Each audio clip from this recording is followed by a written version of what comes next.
Evening, everyone. I'm just going to say a couple of words and then I'm going to hand over to Alessandro to introduce our guest this evening. I will just say that I am absolutely delighted to have Professor Bradley Wendel, Edwin H. Woodruff Professor of Law from Cornell Law School, to talk about his book, Cancelling Lawyers. We're delighted you're here this evening. I just want to say a little bit about the School of Law. It's great to have you here because and I want to just welcome everyone who has come out on a dull autumnal night to hear the talk, although it is going to be absolutely well worth it. Of that, I know. Our law school actually does quite a lot of work on the legal profession, broadly conceived. A lot of our work is focused on the courts and in particular the judiciary. I'm just going to name check some of that work, and if I miss anyone out, can you please shout out and let me know, because I don't want to miss anyone out. But just to let you know, we have the work of Bryce Dixon and Conor McCormick, who have been working. Conor has been working on the Attorney General. Bryce has worked for a long time in the High Court. Bryce and Conor have got their book on the Court of Appeal just coming out. We have John Morrison's work on the judiciary of Northern Ireland as well. His research on Northern Ireland judicial appointment system, his work on AI in the courtroom, judicial algorithms and judicial decision making. We have here tonight Anna, Kieran, and we have Louise Malender's work on lawyers in conflict and transition. Conor Mallory's work on the extrajudicial voices, excellent article. John Taggart's work on intermediaries in court, and if you will forgive me, my own work on large law firms and the regulation of the legal profession. Have I missed anyone out? Norma, have I missed you out in any way? Just making sure. So we actually have, and I'm not sure we always really articulate it very clearly, we actually have very active work on the legal profession. And just last year, the school also was launched with the JSB, Judicial Service Board, the launch of the Northern Ireland Judicial College, which is going to be working in partnership with the Judiciary of Northern Ireland on judicial training and on communicating our research findings to the Judiciary of Northern Ireland, working very closely with them. So that we are really delighted to have you here. I just thought I would say a few words about what we do here, and I'm going to hand over to Alessandro. Thank you.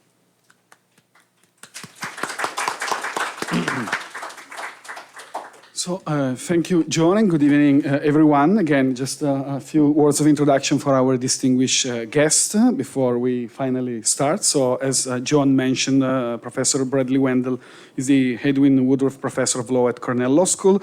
He joined Cornell in 2004 after teaching in Washington and Lee. From 1999 to 2004, he's earned his JD from Duke and his LLM and JSD from Columbia. And before entering academia and graduate school, he was a product liability litigator in Seattle, and he clerked for the US Court of Appeals for the Ninth Circuit. So his teaching interests include the regulation of the legal profession and torts, and his research focuses on the application of moral and political philosophy to problems of legal ethics. So Brad is a very prolific author. So I hope I counted right. So he's the author of 5 books, including the one that is being presented tonight. The editor of 4 books and author of almost 100 articles and book chapters. So this evening talk is based on Brad's latest book, Cancelling Lawyers, Case Studies of Accountability, Toleration, and Regret, published this year by Oxford University Press. So usual housekeeping rules, so turn your cell phones off. Brad will be speaking for around 45 minutes, and then we'll have ample time for questions. So without further ado, Brad, the floor is yours. Thank you so much. Thank you. Thanks, Alessandro, for that introduction. Thank you, Joan, for bringing me here, and thanks to all of the folks, Susan and others in the back. The logistical support has been outstanding, so I'm really grateful. It's been really fun to be out on sort of a book tour. I never thought I would do that. I've written books, but they're kind of academic-y things, and read by like 2 other people in the world. But this seemed like something of general interest, and I had a break from teaching, and so I came out And I'm really enjoying hearing the reaction of folks. And so I don't want to take up all the time. I'll talk a little bit about not just the book, but I want to situate it in the context of professional ethics theory more generally, what I've said about stuff, and some ways I've tried to kind of tune that up a little bit in the book, and I think get some things closer to right in my general position. So while I am an enthusiastic teacher of the law governing lawyers, the compulsory subject in the United States, which American lawyers often mistakenly call legal ethics, what I really write most about is the theory of professional ethics, and in particular the problem of role morality, the way to understand in moral terms, in terms of, as a human being and a moral agent, how is it that you can do the sorts of things that you are required to do by a social or institutional or professional role. So I'll give a lead-off example, which isn't about criticism and cancellation. Well, it kind of is, but it's just a really good example of the challenge of role morality and the theoretical problem that we're presented with in this field. So the story involves a guy named Alton Logan. He was convicted of murder, sent to state prison in Illinois for a crime he didn't commit. Not unheard of by any means, but the interesting twist on this case is that there was another guy, Wilson, Geno Wilson, who had two public defenders representing him, and at a routine meeting, Wilson said to his two lawyers, "And that guy in prison, Alton Logan, he didn't do that murder, I did." And the lawyers went, "Whoa, really? Would you be willing to disclose that fact, swear out an affidavit?" And Wilson said, "No way." Because at the time, Illinois still had the death penalty, and Wilson was not unreasonably concerned that the prosecutor might seek to indict him for this new murder and then capitally charge him. So he said, "Nope, I refuse to give you authorization to disclose this." Lawyers, of course, can disclose client confidences with authorization. Wilson said, "No, but I will sign an affidavit, and you can disclose it at my death." So the lawyers, okay. So he signed an affidavit, and 26 years go by. Logan is rotting in prison. And finally, Wilson dies, and the lawyers disclose the affidavit to the court. The court says, wow. And they have a hearing, and they realize that Logan is innocent, and he's freed, and he walks out of prison. And the story of this was related to some corrupt racist cops in Chicago and shenanigans in the crime lab. And so it became a very big public controversy. And it didn't take long for people to start saying, wait a second, these lawyers knew about this wrongful conviction for 26 years and they did nothing. They said nothing. They let this innocent person rot in jail. How is it that this can be? And one of the things I find interesting about this case, it's a great case in a lot of ways, but one of the things I find interesting is how strong the disparity is between the reaction of lawyers to the case and the reaction of the general public to the case. And that, to some extent, sets up the new book, Canceling Lawyers. But the reaction from lawyers is almost uniformly, those guys did the right thing, good on them, and they were unjustly criticized for doing what they were required to do by the role of lawyer and its associated rules. So not only are the rules of professional conduct part of this, but the duties of lawyers are understood in a moral sense as accomplishing some end. And here it's creating this relationship of trust and confidence with clients so that clients can feel free to tell anything to their lawyers. And this is a good thing. And lawyers appreciate that this is a good thing, and they also understand that it may be necessary to recognize this duty of confidentiality, which is very strict and has very, very few exceptions. And the exceptions that are there are very narrowly construed. These lawyers did a lot of research. They tried to figure out, is there any basis for disclosing this? Can we come up with any justification for disclosing? And they concluded, and I think correctly, that the answer is no. So they had a hard choice, and they did it. And they are, I think, universally regarded by lawyers as having done the right thing. They came and spoke to a professional responsibility conference in the U.S., and people who I know who were there said these two lawyers were treated like rock stars. People thought they were really great. Now, the general public, non-lawyers, regular people, and I don't mean that in a pejorative sense, I mean regular people in a good way, had the completely different reaction. They were outraged. How could you have done this? What a miscarriage of justice. How can you sit by and watch this and do nothing and sit on this confession and you're terrible people and oh my God. And there was this incredibly vitriolic reaction. And these two things seem to just be ships passing in the night. And that's the problem in theoretical terms of role morality. What is it about occupying a professional or social or institutional role that permits you to do this sort of thing? And the problem that I really specifically take up in the new book, Canceling Lawyers, is what is left for a lawyer's humanity or moral agency while occupying a professional role. So it's one thing to justify a professional role, and I've spent a lot of time writing in defense of why lawyers do what they do. But to me, the phenomenon of persistent public criticism of lawyers for doing something that's justified shows there's something interesting going on there. There's another moral dimension to the analysis, to appropriate a title of a book from Tim Scanlon. I think there are multiple moral dimensions going on here, and paying attention to all those different dimensions is something that we need to do in professional ethics. So one of the starting points for the new book was observing a lot of public criticism, which we can call kind of calling out or blaming and shaming, or rituals that are used to mark someone off as a wrongdoer. And in the age of social media, this can be mean tweets or organized boycotts or shaming campaigns. And I wrote a paper about this, and I started to notice the prevalence of this. And one of the things that's also very clear when you observe this phenomenon is that lawyers just have no time for it. They want to write this off from the get-go as a product of ignorance or political ideology or uncertainty about what lawyers do. They believe it's all in bad faith. And they want to assert what is called in the theoretical literature the principle of non-accountability. And this is something that's been around since the 1960s or 70s or so in some early philosophical work by people like Richard Wasserstrom, who constructed this account of the standard conception of legal ethics, the way lawyers tend to think about their duties in normative terms.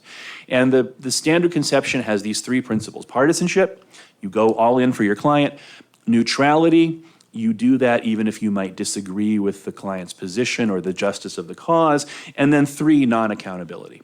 That if you do these things, you are immune from public criticism. You are not deserving of blame. What I think is going on in cases like the Alton Logan case and other cases that I will talk about is that the public criticism is on to something. And it may be the case that lawyers are justified in doing what they do, that the standard conception is right to that extent, that you have to go all in for a client, and you can't pull back, you can't pull punches because of disagreement with the client. Doing so would be a breach of the fiduciary duties that you owe to the client. But at the same time, I want to relax the principle of non-accountability, or take it out altogether, and recognize lawyers as fully accountable for the clients they represent and what they do on behalf of their clients. Lawyers are fully accountable to the wider community and the wider society in which we practice. We're not walled off from the society. We can't, it's holding them at arm's length and saying we're not accountable to you is a way of denying responsibility for the society that we serve. And we serve our clients, but we also serve the wider society. We're given a license to practice this craft in the public interest, and we owe things to the public who can hold us accountable.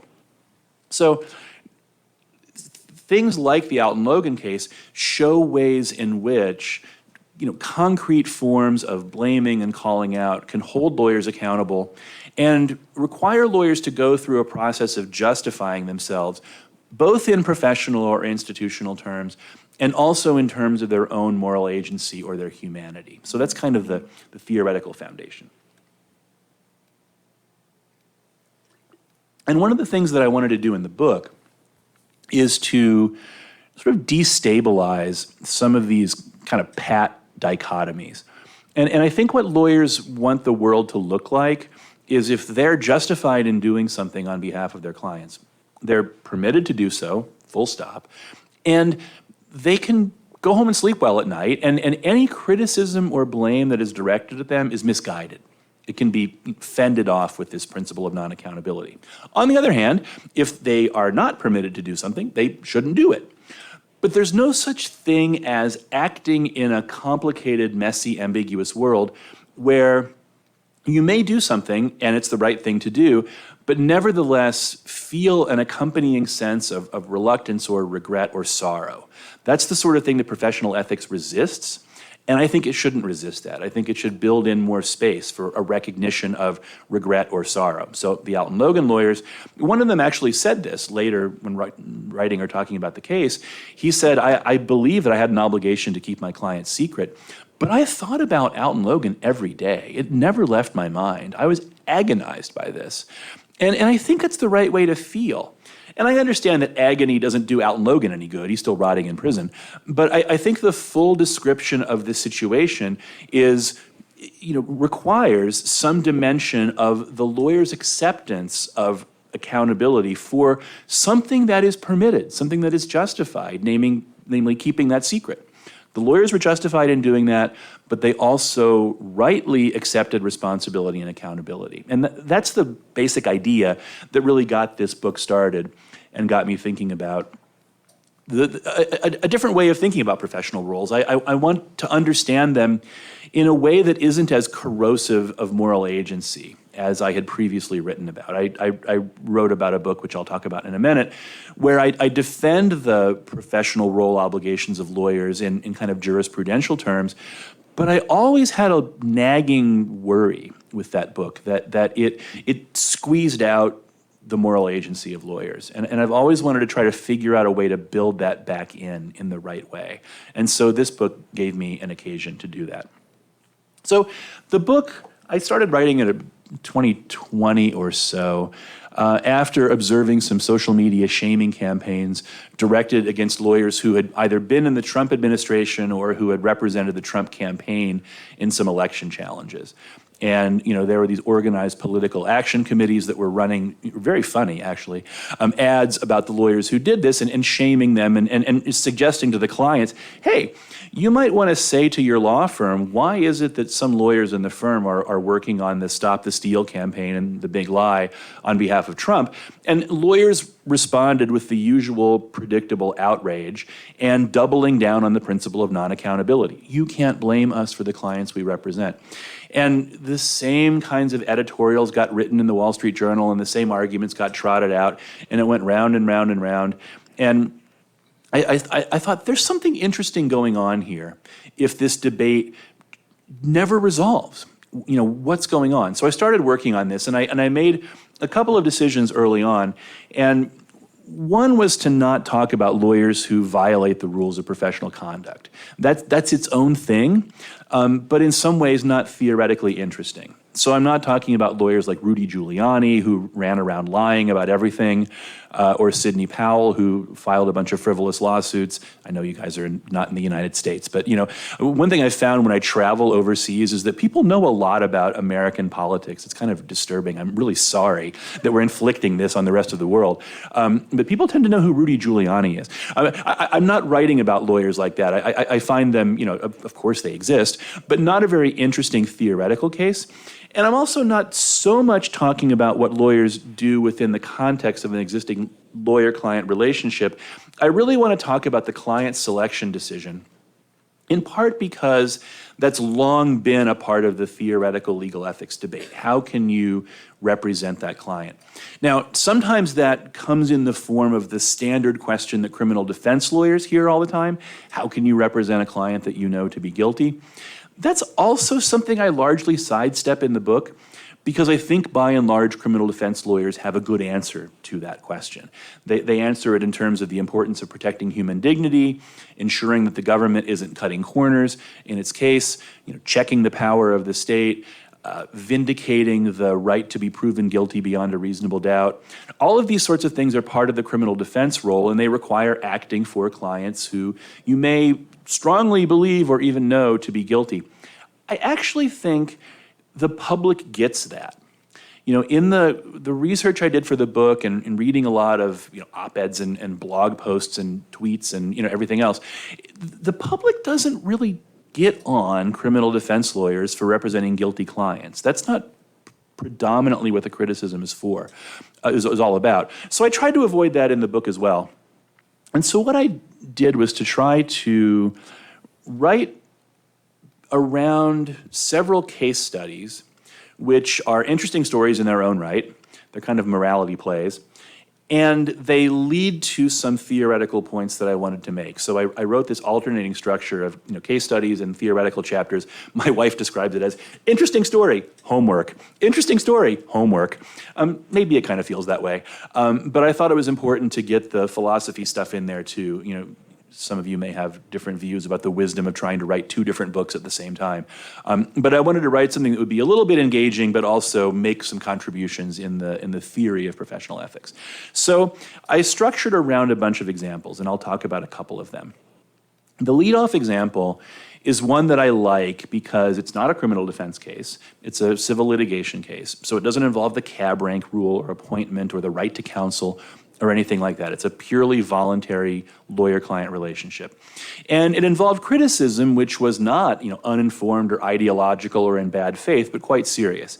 So the case involves reparations litigation by families of Holocaust victims who had finally uncovered evidence of the complicity of a bunch of Swiss banks in the Holocaust. So when the Nazis would loot the assets of Jewish families they killed, they had all these assets they had to launder somehow. The Swiss banks were ready and willing to help out.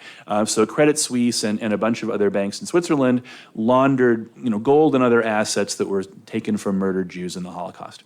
And this evidence was finally uncovered in, I don't know, the 90s or so. And so litigation was filed in the US to hold the banks accountable for this and to establish a fund to pay reparations claims to the families of the victims. And the banks, you know, these are big multinational banks and they have relationships with big US law firms, they contacted their regular outside counsel for representation in the reparations litigation. One of the firms that was contacted, and this was by Credit Suisse, was one of the most prestigious firms in the US, a firm called Cravath, Swaine and Moore. And Credit Suisse retained them to represent them in defense of these claims. Now, almost immediately upon the retention, a bunch of associates in the law firm said, wait, what? Excuse me? We're representing who and we're doing what for them? And they put together a really thoughtful memo saying, I don't think we should be acting on behalf of Credit Suisse in Holocaust reparations litigation. I think, you know, some of the associates were Jewish, some were not, but they said, I just don't think this is what we should be doing with our time and talents and energy. And they circulated this around the firm. This was all reported later. The memo got leaked to the Washington Post, as these things often happen. But there was a vigorous internal discussion, and what's interesting is the firm management took it seriously. They didn't say, you know, condescendingly, oh, you junior associates, you have not yet been around long enough to understand the sacred tradition of our profession. We act on behalf of unpopular clients or those who are the target of state power. Everyone deserves a day in court. Everyone deserves a lawyer, blah, blah, blah. The usual stuff. Management didn't say that to the associates. They said, okay, you're right. This is an interesting question. And they convened meetings with leaders of the local Jewish community. They had rabbis consulting on this. And they thought about what we should do. They took it seriously as a moral question. And they came up with an interesting answer. And to put this in context, you have to know that Cravath and several firms like this in New York City are famous for scorched earth litigation. You hire them because you want them to delay things and to run up the costs on the adversary and to file zillions of motions and just to, make the litigation stretch on till doomsday. And that's why you hire Cravath. And so what the firm decided to do is to go back to the client and say, okay, tell you what, we will not offer the full scorched earth Cravath litigation in this case. We will not represent you in a way that denies the basic justice of these claims. We will acknowledge the legitimacy of the claims to the families to restitution. We can help you design and administer an orderly process for the claims administration, but we're not going to resist in the usual way. Are you willing to agree with that? And they sought the client's informed consent. They didn't just kind of force this on the client. And the client said yes, and the firm went on to represent the bank, and the litigation was resolved in a reasonable amount of time. So what's interesting about this is that the lawyers understood that they are accountable. Now, the scope of accountability is an interesting question. And one of the things that I had to work out in the philosophical chapters is, to whom do we owe this kind of accountability? In the Cravath case, it's clear that there is at least a connection to the Jewish community, which is a morally significant relationship that the firm thought it had to take seriously.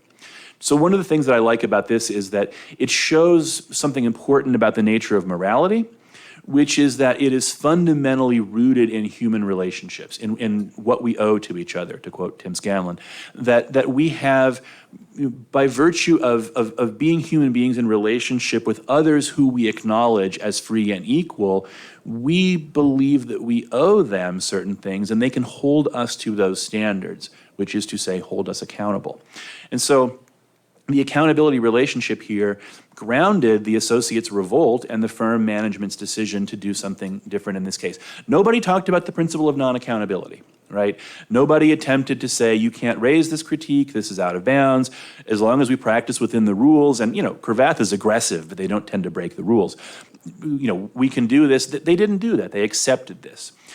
So that was my lead-off example, which I like quite a lot. The second example is a criminal defense case, but I like it, and it's got an analog over here, so I'll talk about Dinah Rose in a second. But I'll start off by talking about a Harvard Law School professor named Ron Sullivan, who is a renowned civil rights litigator, criminal defense lawyer, and also plaintiff's lawyer in civil rights cases. And he was also a faculty member at Harvard Law School and also an advisor to one of these residential undergraduate house communities, kind of like Oxbridge colleges that Harvard and Yale have. And in that capacity as an advisor, he, had a mentoring relationship with undergraduates and would advise them on various aspects of life challenges that came their way. So one day, Ron Sullivan decides to accept the representation of a notorious criminal defendant, Harvey Weinstein, in his rape trial in New York State. And there was immediate outrage from the students who said, wait a second, you have this relationship of trust and confidence with us. How can we trust you, given what you have indicated about yourself and your attitudes in your decision to represent Harvey Weinstein? Now, he was not appointed counsel, right? This is not a cab rank rule thing. We don't have the cab rank rule in the US. And he was not in any way compelled to represent Weinstein. He sought this out. And the students said, we're not sure we're comfortable having you in this counseling role with us, given what you are doing for Weinstein. And the controversy led actually to an investigation by Harvard administration and removal of Sullivan from his position as advisor to the undergraduate house. He retained his faculty position, but he was removed as a residence advisor. This led to an enormous controversy in the newspaper, as it always does. And it also led to this interesting cycling in the debate, where Sullivan and his defenders trotted out the usual principles. And by calling them cliches, I don't mean to say they're not powerful. Cliches always contain truth. But they're nevertheless the things that get said all the time. Everyone deserves counsel. It's important to check the power of the state. You don't know if someone's guilty until it's determined at trial. We have a long and proud tradition in the American profession, and it goes back to the English profession, of defending unpopular clients and standing up for those who are reviled. All of these things, right, are said every time lawyers come in for criticism for the clients they represent. What's interesting is the critics of Sullivan said, yeah, we know all that. We agree. We are not contesting Harvey Weinstein's right to counsel, and we understand why the role of criminal defense lawyer is important. What we want to know is, why are you doing this? We want to know something about the humanity of the person inside the professional role. Like, you've put on this uniform and you're now a lawyer, but who are you? What is it about this case that was interesting to you? And Sullivan just refused to say anything about this. And he kept just falling back on these principles of justifying the lawyer's role in general terms. Now, I don't know what he could have said and whether it would have satisfied the students. I hypothesized, because I basically turned him into a player in my morality play. But I hypothesized some things that he might say, such as enjoying a really difficult, challenging case and finding this a challenging, rewarding case to work on, a certain amount of sympathy for people who are underdogs in the court of public opinion, or maybe just the need to make some money and subsidize the other cases that he does pro bono. Who knows? I don't know if that's what's going on in Ron Sullivan's head, and I don't know if it would have satisfied his student critics, but that's, I think, what was being sought. When I talk about a demand for accountability, one of the things I learned in working on the book is that that's not satisfied merely by giving the standard institutional justification. That's part of it. But I think the public more or less understands it. They're asking for more in some of these cases. They're asking to know about the moral agency of someone who is in a professional role. And so, I think Sullivan could have done better. Arguably, it was done better over here when Dinah Rose faced the same criticism. She was similar to Ron Sullivan in an educational role and also a legal role. She was the president of Magdalen College, Oxford, and also a renowned constitutional barrister. And she was instructed by the government of the Cayman Islands to defend legislation in the islands which had defined marriage as being between a man and a woman. And there was a human rights complaint brought, and it went up to the Privy Council. I'm sorry, I'm not sharp on English procedure. But she was instructed to defend the legislation on constitutional grounds, on basically sort of, parliamentary supremacy or legislative majoritarian decision-making rights vis-a-vis the framework of human rights law that this was being challenged under. And she did this while she was serving as the president of Magdalen College. There was a similar outcry at Oxford and a similar interesting debate back and forth about what this says about her, and does she endorse this position, and is it wrong to identify lawyers with their clients, and the cab rank rule, and all that good stuff. And then the debate kind of died away. And I was chatting with various faculty members here earlier about why that was so. Was she just more persuasive? Did she just take on the criticism squarely and didn't try to dodge it as Sullivan seemed to? I don't, or maybe just English people are more reasonable than Americans. I don't know. But so it's a very similar kind of parallel where you have a person who has multiple relationships that matter in moral terms. So that they are a lawyer, they have a representation of the client, but they also have an institutional role as an educator or an advisor or something like that. And these can bring up the conflicts between the professional role and moral agency. So I've defended for a long time a view that lawyers are entirely justified in doing things, and often required to do things, that would seem to involve wrongdoing when done by someone who's not a lawyer, someone acting outside of a professional role. So back to the Alton Logan case, I want to say that what the lawyers did there was justified. They were required to keep their clients secret, and they had good moral reasons for doing that. So the field of philosophical legal ethics was largely structured by people like Richard Wasserstrom and David Luban, who early on in maybe the 70s and early 80s insisted on the persistence of moral agency in professional roles. And they said, merely occupying a professional role can never take away your moral agency. So you have to somehow justify what lawyers do for their clients in moral terms. You've got to give a moral justification all the way down. This was seen as kind of a hard thing to do, and so I took this on out of grad school as my challenge. This was going to be my thing. And the insight that I really relied upon, it really kind of broke the whole thing open for me, was from the late English philosopher Joseph Raz. And the insight and the analogy goes as follows, and this I owe this all to Raz. Raz says, imagine that you have two parties in a business relationship, and they fall into disagreement about something, timely delivery of goods or defectiveness or whatever.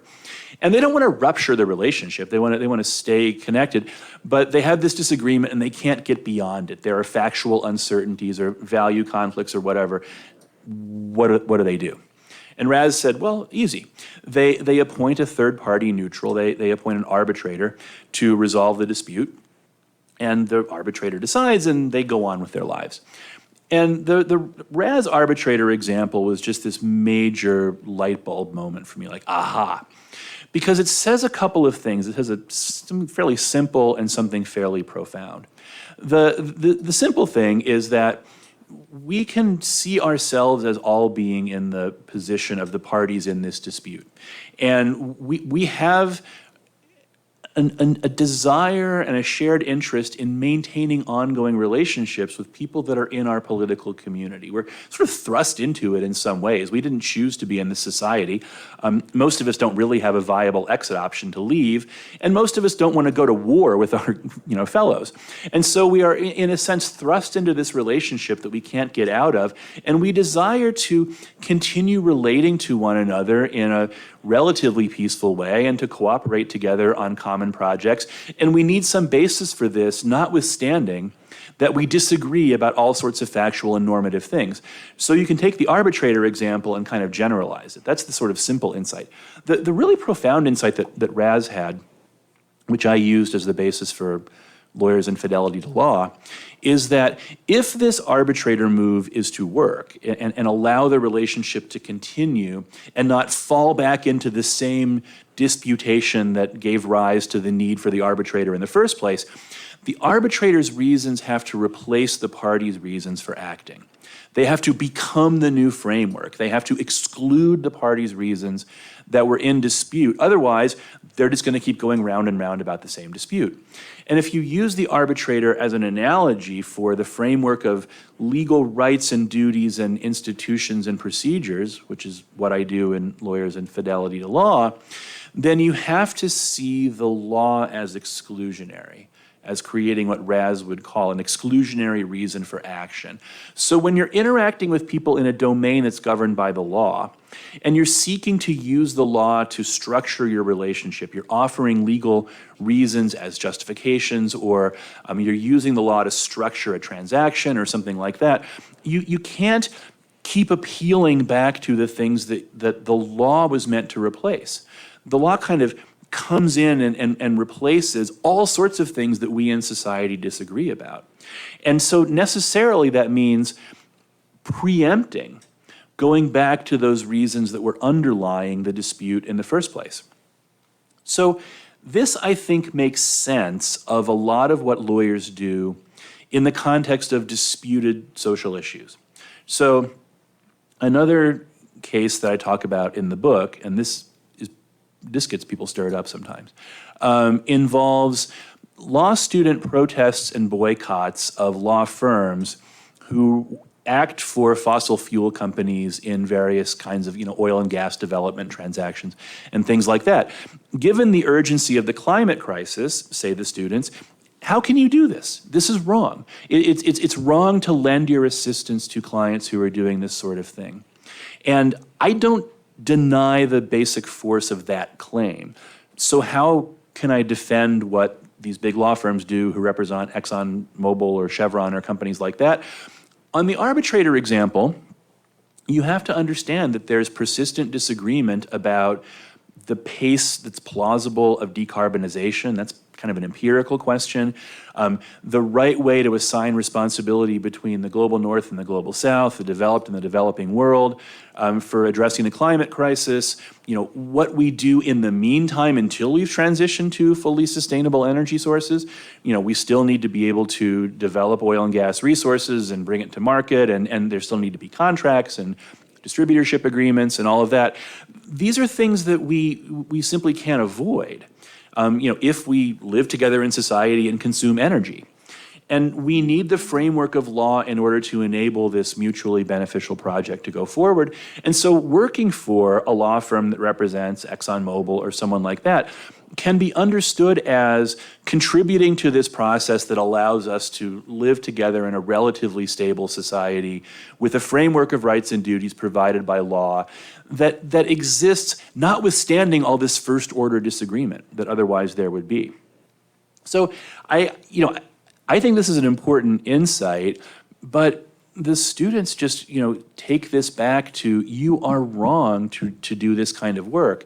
And that's where the accountability and blaming stuff comes in. And the usefulness of that, the reason I want to welcome that into theoretical legal ethics is I think it raises the problem of moral agency. Again, what is it like to be the person? What is it like to be first personally inside these roles? And the students in these climate protest cases are just saying, I can't do that. It's not consistent with my own values and commitments. And that's right. And lawyers should be able to build that into their practice in certain ways. Now, they're still committed to the professional role when in the role. They have to act on the fiduciary duties of loyalty and care and competence and confidentiality that they owe to their client. But I want to understand them as still being human beings and moral agents in the role. Which leads to the last point that I'll kind of wrap up with, because I don't want to go over time. And that is that sometimes the impact of persistent moral agency, accountability, blame, is to give rise to a sense on the part of a lawyer that something is permissible, even required on behalf of a client, but should be done with a sense of regret or reluctance or sorrow. This is something that Bernard Williams calls moral remainders. And moral remainders may be part of a full description of the moral situation of a lawyer. So we talked about it back with Alton Logan. The lawyers who represented the defendant who confessed to the crime said they felt agonized about this, said they felt anguished about this decision. It wasn't easy. So permissibility doesn't necessarily carry with it an ascription of, oh, that was fine, that was easy, you should sleep well at night, no problem. Sometimes an action may be both permissible and one that ought to be accompanied by a sense of reluctance or sorrow. So I have a chapter late in the book where I talk about a paper by somebody I really, really admire, a criminal defense lawyer named Abby Smith, who talks about the experience of being a feminist and a criminal defense lawyer, both of which are strongly held convictions of hers, and representing defendants in rape cases, and having to cross-examine the complaining witness in ways that she knows will cause harm to the complaining witness, and in ways that, as a feminist, she finds really offensive. But she's also a criminal defense lawyer. And she's also very, very committed to the criminal defense role and doesn't believe that it would be permissible to hold anything back from the client in this case. If I'm signed on for the client, then I will provide zealous representation, and that might mean cross-examining a complaining witness to make her seem unreliable or confused or something like that. So Abby wrote this really wonderful paper about this, and she talked about it in first personal terms. What is it like to be the human being inside the professional role? And she described her feeling of, in one case, encountering the complaining witness accidentally later in the courtroom, and it was a teenager. And Abby said, I felt nothing but compassion for this person and concern. I wanted to tell her, it's going to be okay. This is not going to define your life. And she said, I wanted so badly to reach out to this person, but I couldn't because my professional role required me to cross-examine her on the stand. And, she talked about the anguish, and I read this paper and I thought, that has to be right. The reaction of a decent person to this has to be sorrow and regret and reluctance, not, oh, I did my job today, that was great. There's got to be more to it than I did my job. At the same time, the moral agency comes in the form of these moral remainders, but it doesn't necessarily change what she's committed to as a defense lawyer. She has to provide the same effective representation to her client. So the complete moral description of a case like Abby's sometimes requires the recognition of this reluctance or regret. Now, what does one do with this, right? I recognize that reluctance and regret alone is normatively inert. And I've also said it doesn't mean that a different decision should be made in a particular case. It doesn't mean that Wilson's lawyers disclose his confession to free Alton Logan. It doesn't mean that Abby Smith provides less than fully effective representation. I think there are several possibilities for the role of moral remainders in professional ethics. One is the recognition of this sense of regret or reluctance can sometimes slow down decision-making and make it better informed.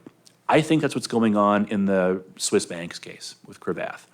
I think the recognition of the reluctance of representing a Swiss bank in Holocaust reparations litigation that caused the lawyers to go, yuck. And I want lawyers to hang out in that space for a little bit. I don't want them to blow through the I want them to think, what is that telling us? What's going on here? And I think that worked in that case to open up the possibility of restructuring the representation, which I don't think anyone would have considered if they just used the principle of non-accountability as a way of fending off those sentiments of reluctance or regret. And so I think it can sometimes slow down decision-making in useful ways. I also think if these sorts of moral remainders start popping up all over the place, it can be a red flag that the law needs to be changed or reformed somehow. It's a little bit of a moral tripwire. So in the Alton Logan case, even though the lawyers could not have disclosed because the confidentiality rule in Illinois did not permit it, a couple of other states do have exceptions to confidentiality, permitting disclosure to rectify a wrongful conviction, Massachusetts and Alaska. So, maybe these lawyers now have information about this particular type of injustice. They can lobby for reform. They can petition the Illinois Supreme Court to change the confidentiality rule. They can see the way in which the injustice that they experience as a moral remainder could actually be rectified. So I want to build this in because I think there's something quite useful to that feeling of regret or reluctance. And in the end, what I really want to land on with the book is that professional ethics is messy and complicated because we as lawyers act in a messy, complicated world. And we do things that sometimes are justified on the reasons I gave or some other grounds, but they come with moral costs. And those moral costs often get reflected back at us in the form of public blame and criticism. And so a lot of the stories that I talk about in the book are really just reminding us of the moral costs that come along with working in an imperfect world and doing so in ways where you sometimes can't avoid moral costs. So I actually welcome the criticism. So, canceling lawyers, cancel culture, whatever, I think cancel culture can be bad. There's a bad sense of cancel culture. I'm happy to talk about that in the Q&A if you like. But the general phenomenon of blaming and shaming and calling out and holding lawyers accountable strikes me as all to the good. And hopefully it can help us enrichen our account of professional ethics a little bit. All right, I think I brought that in under time. So thank you.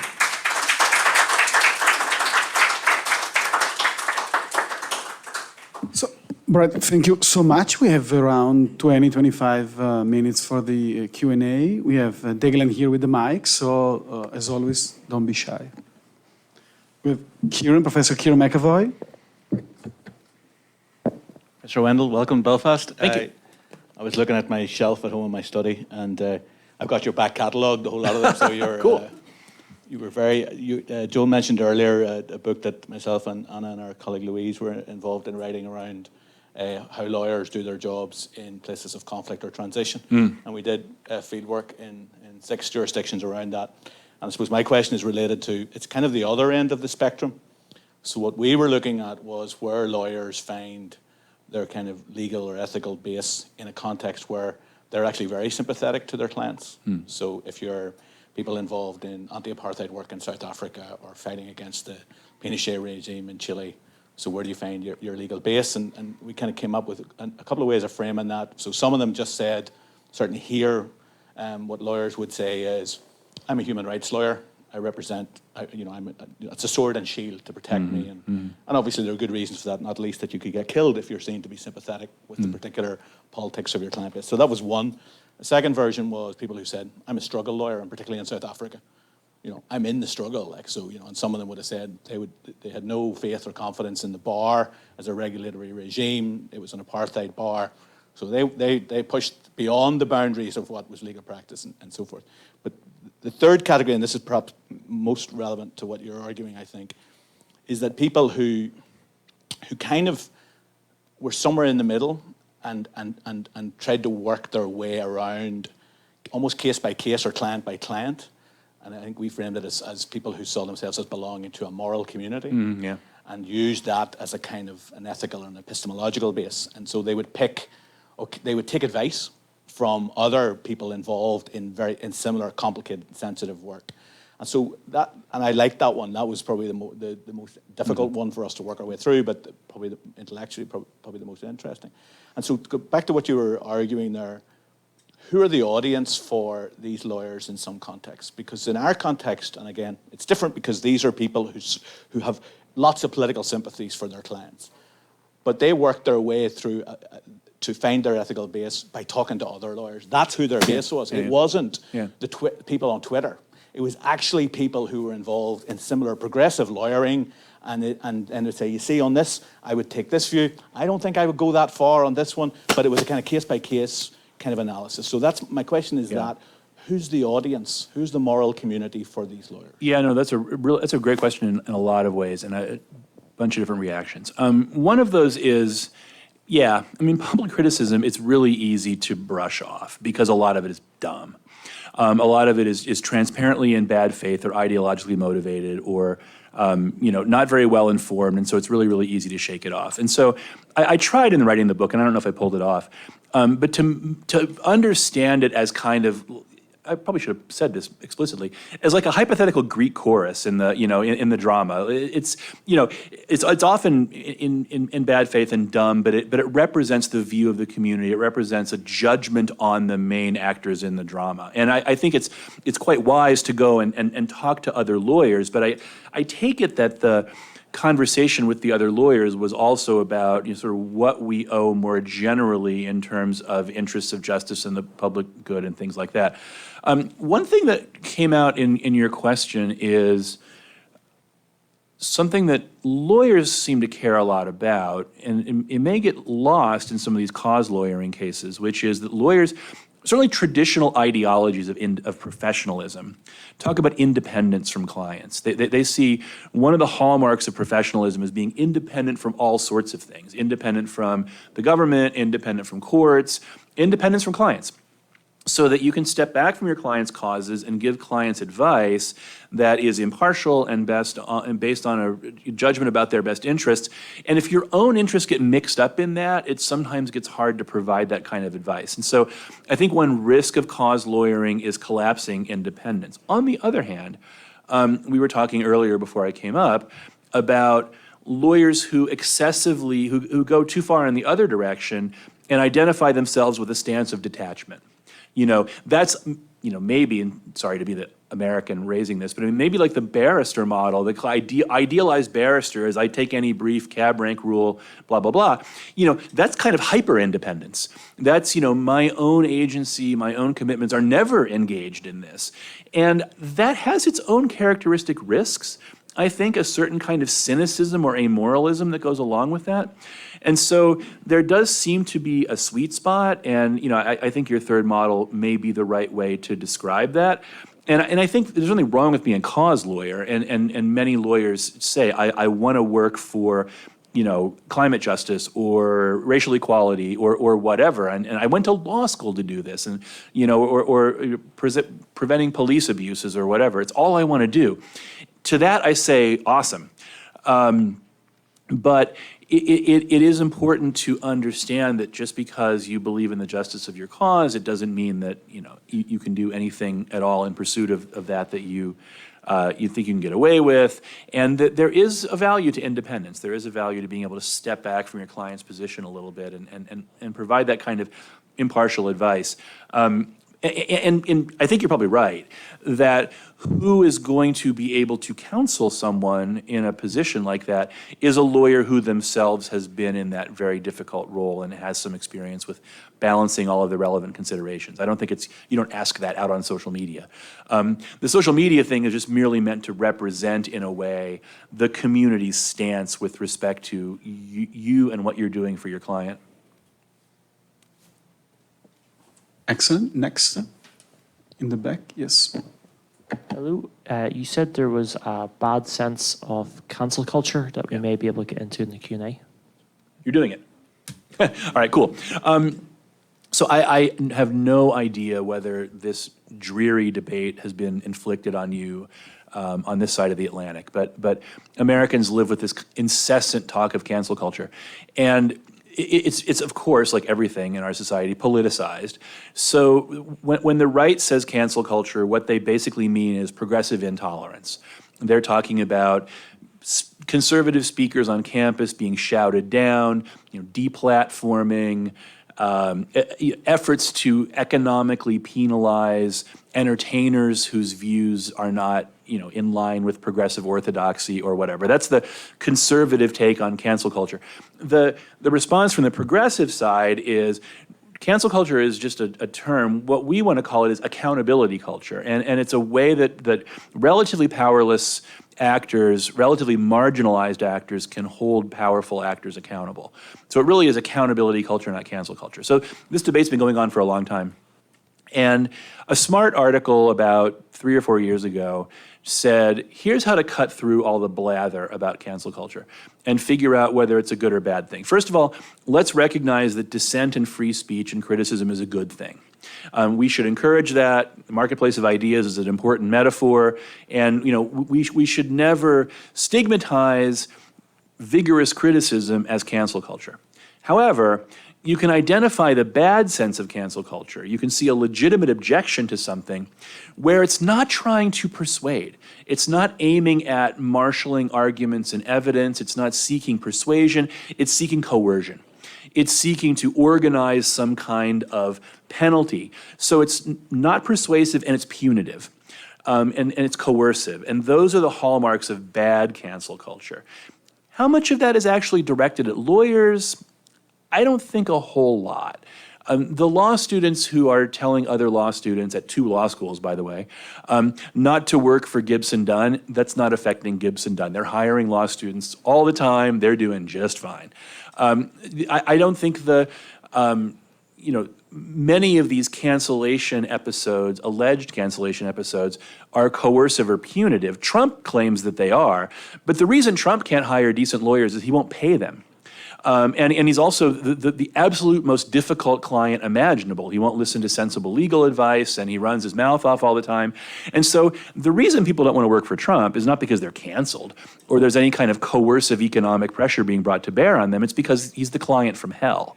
So I actually think this language is overblown a little bit, but it's helpful to see the bad sense of cancel culture as having something to do with, coercion and punishment as opposed to efforts at persuasion. And I think a lot, like the law student boycotts are a great example. That's an effort at persuasion.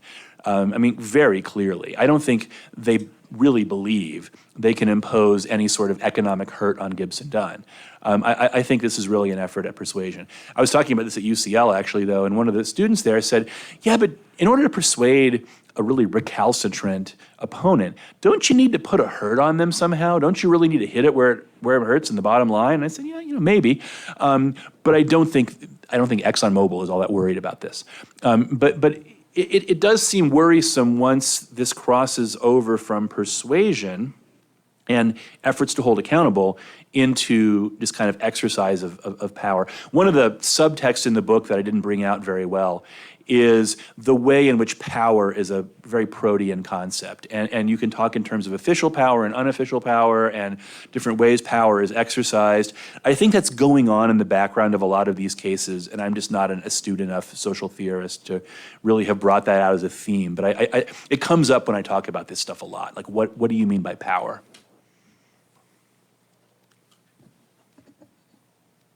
Next question? Yes, here. think her speech is quite interesting to me because I'm a first-year PhD here and also a practicing lawyer in China in the field of private active funds. So actually, I do feel in many cases my job is to make rich people richer, which is not why I went to law school in the first place. So I kind of want to know, do you have this kind of feeling, or do your lawyers, colleagues in the US, and how do they deal with this kind of situation? Or do you think the lawyer's profession is actually more suitable for people who are cold-blooded working machines, or that they're emotionally detached? No, that's bang on. It's a great question, and I talk about that with my students, and I face that with them a lot. I mean, maybe it's to make rich people richer, but when I was in practice, what it felt like to me was just allowing a couple of rich people to move the pieces around on a chessboard, and nothing got accomplished. I remember a case I worked on, worked really hard, like, canceled, birthday dinners for my wife and stuff like that to work on this case. We were, 16 hours a day on this thing, and it had to do with a distribution deal to sell these replacement parts for rock crushers and to some mining company and blah, blah, blah. And both sides' lawyers beat each other up for 6 months, and we stayed up nights and weekends and missed our families' occasions. And in the end, the two parties reached some amicable settlement. They had been posturing, and they had been trying to renegotiate the deal, and they found it useful to unleash their legal beagles on each other. And so we all went, brrr. And the two of them, walked off into the sunset with this deal and went, really? And for that, I missed my wife's birthday dinner? So I'm not sure that it's necessarily rapacious capitalism so much as it is just shuffling paper. I mean, that's for me at least, and again, I'm a former big firm lawyer, it's not so much that it's evil, that it's soul-sucking. I think that's the real risk, that you're just doing really dreary document stuff, and it just doesn't feed anyone's soul. Now look, I'm a Gen Xer, and I have children who are 22 and 24, and I'm constantly making this speech to them. You're not going to start off in the most meaningful job in your early 20s. You have to pay your dues and work your way up, and there are also lots of jobs that are kind of dreary. And there's nothing necessarily wrong with that. One of the problems with at least big law firm jobs is they tend to take over your whole life, and so you look to them as a source of meaning. Whereas if it were a truly 9-to-5 punch the clock kind of job, you could go in there and do your job and then fill your life with meaning from other sorts of things. You could sing in a choir, and you could train for a marathon, and you could volunteer in your community, and you can hang out with your family, and you can do all these things that give your life meaning, but that all gets squeezed out by big law firm work. So lawyers then start looking to their job to provide meaning, and it's not there. So I really sympathize with you. I sympathize with you while nevertheless having no problem with the job that is basically bureaucratic. I think there are lots of jobs that are like that. Lots of people do fairly routine jobs, and it's okay. But so your other question is, would it be possible to make all this better by aligning your commitments with your job so that you are working 16-hour days or whatever, but you're doing it for a cause that you care about? Maybe, right? I think one risk, and people in the room could tell me if I'm wrong about this, though, I think one risk with cause lawyering is burnout. I think one problem, and I hear this from public defense lawyers a lot, criminal defense lawyers, you're always pushing the rock up the hill and it rolls back down, and you push the rock up and it rolls back down, and you're giving so much of yourself and you don't feel like you're making a difference. And I think that can be hard too. So I'm not sure that the right answer to your very good concern is to say, find the job that aligns with your values and commitments, because it can actually end up disappointing you in the end. So what I'm all in favor for, 9-to-5 clock punching jobs. That's the Wendel proposal. Thank you. That's why there are so many recovering practicing lawyers among academics. So Dr. John Taggart.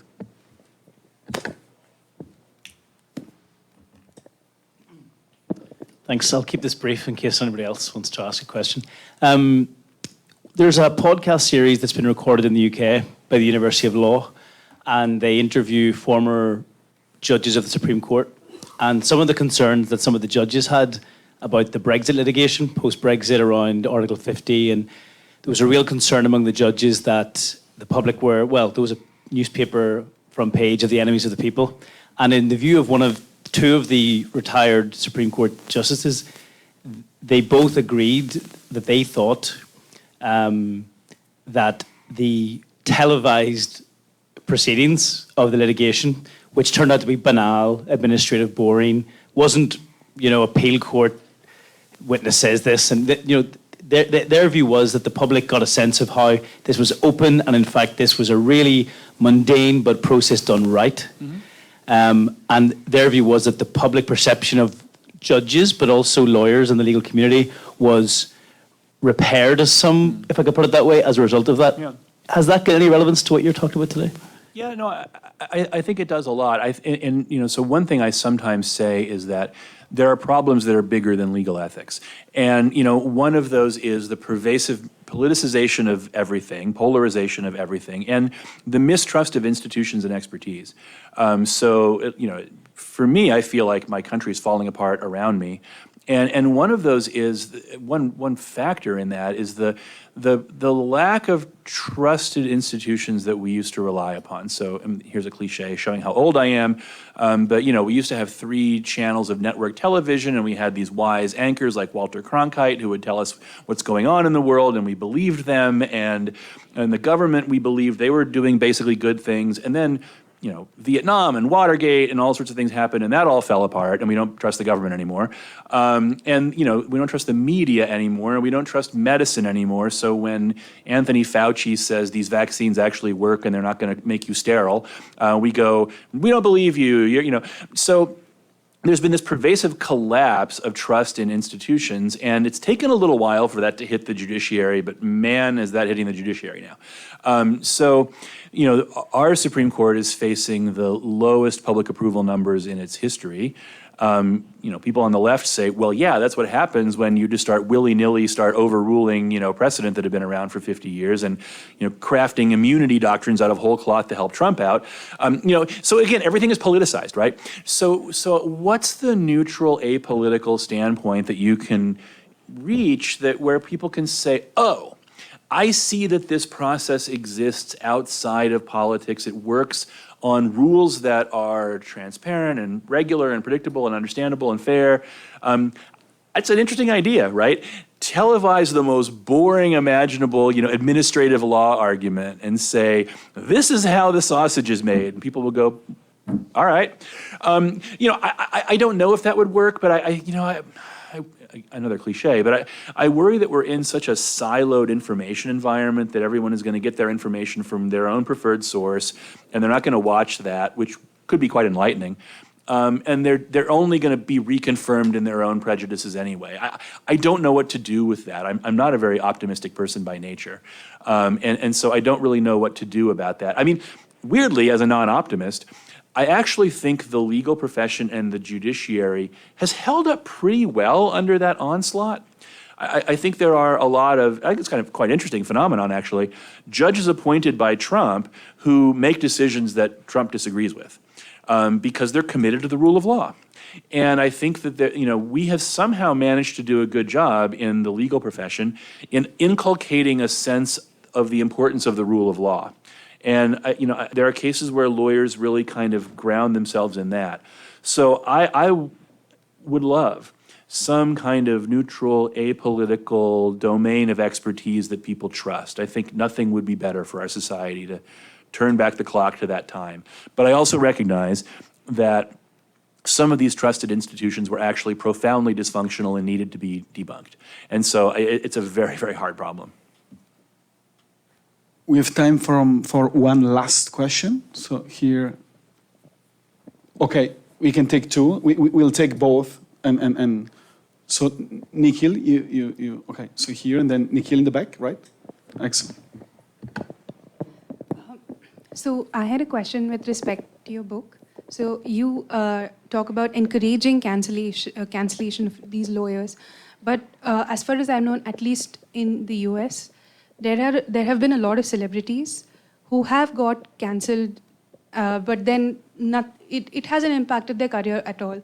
So when it comes to cancelling lawyers, how will we be positive that cancelling these lawyers will give us some kind of a positive change when it comes to persuading the lawmakers to change the law. With respect to Illinois, like there is no law about, exceptions to client confidentiality when it came to the Alton Logan case. So the celebrities as well. For example, internet celebrities like Jake Paul or Tana Mongo, they all have been doing a lot of illegal things, and they're still thriving with their careers. So, and nothing really seems to have changed. So how far do you think would that be effective? Yeah, so this is going to sound like a dodge a little bit, but I'm not really advocating for a effective theory of social change. I mean, I'm a philosopher. I'm not I don't sort of protest movements or anything like that. I have colleagues who do, but that's not me. I'm doing this as a matter of moral theory and professional ethical theory. I'm not saying that a promising avenue for bringing about change is yelling at people on social media. I think there are reasons to believe it's actually counterproductive. One way to get people to double down on bad behavior is to criticize them for it. People don't like being scolded. People don't like having people waggling their fingers at them. And so a lot of this stuff may be counterproductive. So I'm not suggesting that it's actually a sensible strategy for bringing about social change. I'm merely saying it is a data point for reflection. It is a source of information about what the public regards as wrongdoing by lawyers in the representation of clients, and I think that's useful for lawyers to take into account. So I'm not saying that if you want to, slow down the pace of climate change, what you should do is yell at lawyers who represent fossil fuel companies. But I do think that kind of criticism usefully problematizes the standard defense that lawyers offer. And that's what I think is helpful here, is showing that there are multiple dimensions of analysis going on at the same time. But as far as, my dear colleague Sid Terra, who studies social movements, I'd have to invoke him. I'd have to bring Sid in here and say, how do you actually create an effective social movement? How do you build coalitions? How do you persuade people? How do you maintain the momentum? What are the levers of power that you have to pull on? Like all of that kind of stuff. That's something that a really sophisticated sociologist could talk about. That's not me, so sorry. Final question. Okay, I'll keep it short. Well, first of all, thanks for a very interesting discussion. As another American product, I'm viscerally pained as I listen to your discussion about what's happening in the US in particular.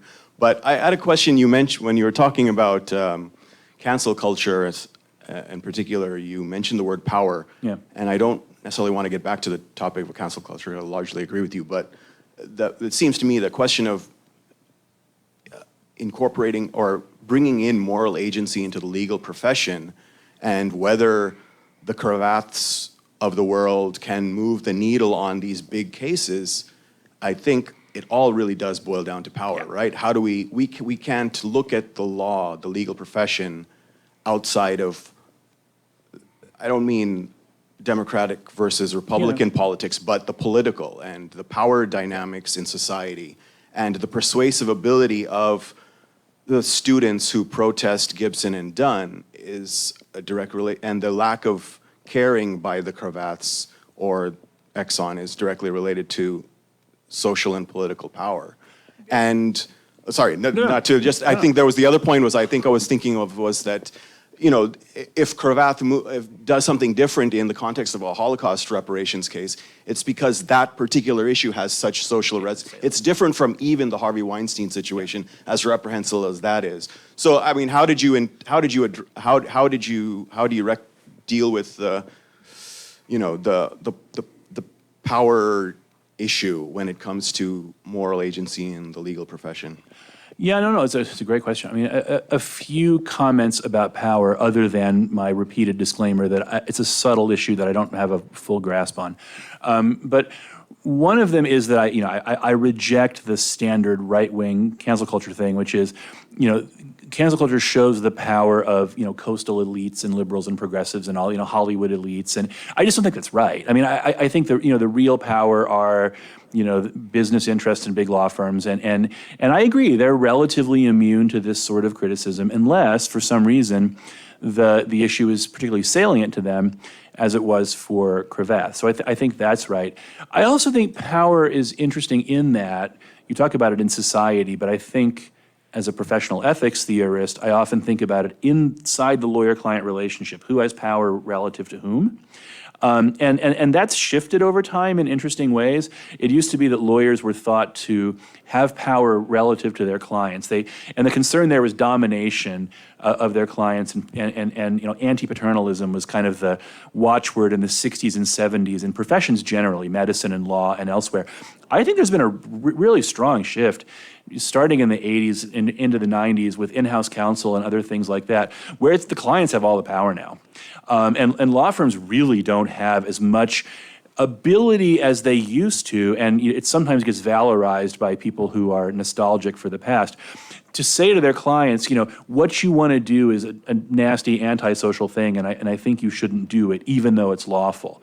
There's a lot of this nostalgia. Tony Kronman wrote a book in the 90s called The Lost Lawyer, where he talked about lawyers used to be able to be lawyer statesmen, and they could represent the public interest while counseling their clients, and they could harmonize the interests of the individual and the collective, and blah, blah, blah.